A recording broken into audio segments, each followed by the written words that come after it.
নমস্কাৰ, মই লীলা দেৱী অন্য এটা ভিডিঅ'লৈ আহিছোঁ। আজি মোৰ লগত আছে বৰপেটাৰ গীতাঞ্জলি দাস। আৰু গীতাঞ্জলিৰ সৈতে মোৰ চিনাকি হোৱাৰ প্ৰায় 2 বছৰমান হ'ল। মোৰ ভিডিঅ' চাই এদিন গীতাঞ্জলি আহিছিল আৰু তেনেকৈ গীতাঞ্জলিৰ সৈতে এটা আন্তৰিক সম্পৰ্ক গঢ়ি উঠিছে। গীতাঞ্জলিয়ে পৌৰাণিক সাহিত্য খুব ভাল পায়।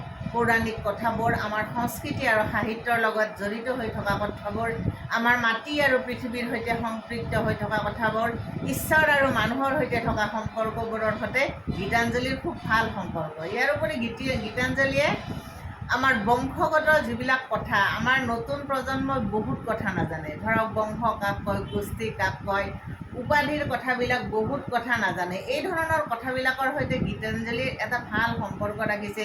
নিয়ম নীতি, পুৰণা যিবিলাক নিয়ম নীতি আজি আমাৰ মাজৰ পৰা নোহোৱা হ'ব ধৰিছে আমি নামানো বাবে, সেই নিয়ম নীতিবিলাকৰ গূঢ়াৰ্থ সকলোখিনি গীতাঞ্জলিৰ জ্ঞাত। গতিকে গীতাঞ্জলিক আজি মই প্ৰথম প্ৰশ্নটো কৰিম যে গীতাঞ্জলি, ধৰক আমাৰ এতিয়া নতুন প্ৰজন্মই গোষ্ঠী বুলি ক'লে, ভাগি বুলি ক'লে, বংশ বুলি ক'লে একো বুজি নাপায়। আপুনি অকণমান কৈ দিয়কচোন, যাতে সহজকৈ কৈ দিয়ক যি আমাৰ নতুন প্ৰজন্মখিনিয়ে গম পায়। ভাগি গোষ্ঠী হয়, ভাগি মানে কাক কয়? মোৰ দেউতাৰ ফালৰ মানুহখিনি, দেউতাৰ খুৰাকৰ ল'ৰা, জেঠাকৰ ল'ৰা, এইবিলাক হ'লে আমাৰ ভাগিত পৰে। হয়। তাৰপিছত মাৰ ফালৰ আমাৰ যিখিনি মাৰ ভনীয়েক, মাৰ ভায়েক, তেওঁৰ মানে সন্তানবিলাক হয় আমাৰ গোষ্ঠী হয় বুলি মই জানো। আৰু আমাৰ মানে ককা আইতা বা মাহঁতেও কৈছিলে আমাৰ গোষ্ঠী হয়, আমাৰ ভাগি হয়। আমি সেই কথাটোৰ ওপৰতে মানে আমি মানে বিচাৰ কৰি চাম আৰু তেওঁলোক আমাৰ ভাগি হয় বা তেওঁলোক আমাৰ মানে গোষ্ঠী হয়, এনেকৈ মানে আমি সেইটো চিন্তা কৰোঁ আৰু। কিন্তু আজিকালি প্ৰজন্মত বহুতেই এই কথাটো নাজানে। মানে কি ভাগি কি গোষ্ঠী, বহুত শিক্ষিত ল'ৰা ছোৱালীয়েও প্ৰায় নাজানে বুলিও ক'ব পাৰি মোৰ দৃষ্টিত আৰু। কিন্তু বহুতো জনাও আছে অৱশ্যে, আমি সিমান নাজানো। কিন্তু মই পোৱা 2-এজনীৰ মাজত তেনেকুৱা নতুন প্ৰজন্মৰ বহুতে নাজানে ভাগি কাক কয়, বিশেষকৈ মানে কোনখিনি মানুহ আমাৰ ভাগিত পৰিব সেই কথাটো বহুতে নাজানে। জ্ঞাতি বুলি এটা আছিল, জ্ঞাতি হয়, জ্ঞাতি কুটুম্ব, সেয়াই মানে আমাৰ পৰম্পৰাগতভাৱে আমাৰ ককা আইতা ককাহঁতে কিবা জ্ঞাতি বনাই থৈ দিছিল, সেই জ্ঞাতিয়ে আমাৰ পৰম্পৰাভাৱে আহি থাকে। ডাঙৰ কথা কি, গীতাঞ্জলিৰ ককাকে ভৰতাল নৃত্য কৰিছিল ন? বুঢ়া ভকত মোৰ ককা আছিল, আমি আটা বুলি কওঁ ভৰতাল। আমি তেওঁৰ ঘৰত সৰুৰ পৰাই যাওঁ। ঘৰ মানে তেওঁ সত্ৰত থাকে, সত্ৰৰ বাহাত থাকে। আমি সত্ৰৰ বাহাত গৈ তেওঁৰ লগত আমাৰ আলোচনা আছিলে, মাৰ লগত যাওঁ সৰুতে, নাৰিকল খাওঁ, তেনেকুৱা ভাল লাগে। আচলতে সংস্কৃতিবান পৰিয়াল এটাৰ পৰা আহিছে গীতাঞ্জলি। আৰু ডাঙৰ কথা, দাস উপাধিৰ মানুহবিলাকৰ ক্ষেত্ৰত যিটো আমাৰ ধাৰণা আছিল, আজি গীতাঞ্জলিয়ে বুজাই দিলে যে বৰপেটাৰ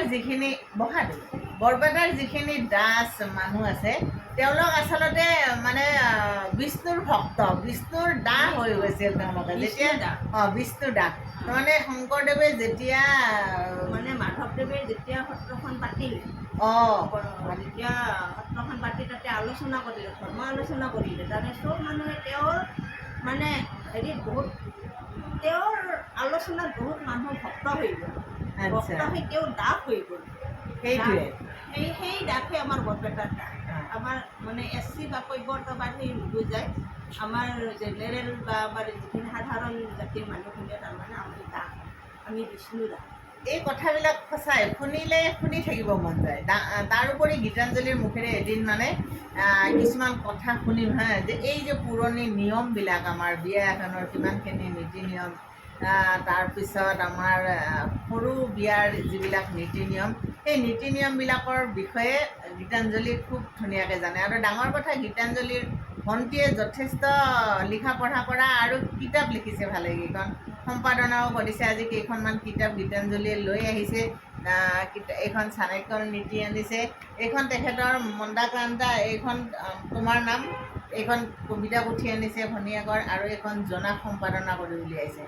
গতিকে কিমান সুন্দৰ কথাবোৰ, ভাল লগা পৰিৱেশ এটাৰ মাজেৰে আহি নিজৰ জীৱনৰ কথাটো আচলতে সকলোৰে সুকীয়া। মই সেইটো সদায় কওঁ, জীৱনৰ পৰীক্ষাবোৰ সকলোৰে বেলেগ বেলেগ হয়নে নহয়? সেই সম্পৰ্কে অলপ কৈ দিয়ক। জীৱনৰ বাটবিলাক ওখৰা মোখৰা থাকে। আৰু মানে মসৃণ নহয় আৰু জীৱনৰ যিবিলাক পৰীক্ষা হয় প্ৰত্যেকটো পৰীক্ষাই প্ৰত্যেকজন ব্যক্তিৰ বেলেগ বেলেগ